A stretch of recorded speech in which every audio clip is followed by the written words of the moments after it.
প্রত্যেক মানুষের চেহারা তার অন্তরের প্রতিচ্ছবি। মানুষের চেহারা মানুষের অন্তরের হালাত বলে দেয়। এটা প্রসিদ্ধ প্রমাণিত কথা।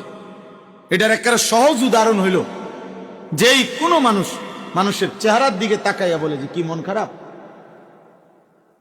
তাহলে মন যদি খারাপ সেটা অন্তরের মধ্যে অস্থিরতা, কিন্তু প্রকাশ পাচ্ছে চেহারা। মানুষের চেহারার দিকে তাকাইয়া মানুষ বলে কি খবর, খুব ফুর্তিতে আছো, মনে বড় ফুর্তি নাকি? হ্যাঁ, মনের ফুর্তি চেহারায় কি পায়? প্রকাশ। এই জন্য মানুষের চেহারাকে বলে, মানুষের বাহ্যিক অবয়ব আকৃতিকে বলা হয় অন্তরের প্রতিচ্ছবি। অন্তরে কারো আল্লাহ আছে কিনা, ঈমান আছে কিনা, আখিরাতের কথা মনে আছে কিনা।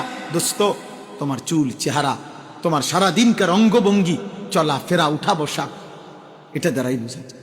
এক ওয়াক্ত নামাজ যার কপালে জোটে নাই, 5 ওয়াক্ত নামাজের একটা সেজদা যার কপালে জোটে নাই, তোমার মতো নিকৃষ্ট নাফরমান, অসভ্য, গাদ্দার, তোমার মতো নিকৃষ্ট বেয়াদব তুমি মুসলমান কেমনে হও? এখানে দাঁড়ায় এখন বল, ভিডিও করা হবে এখন।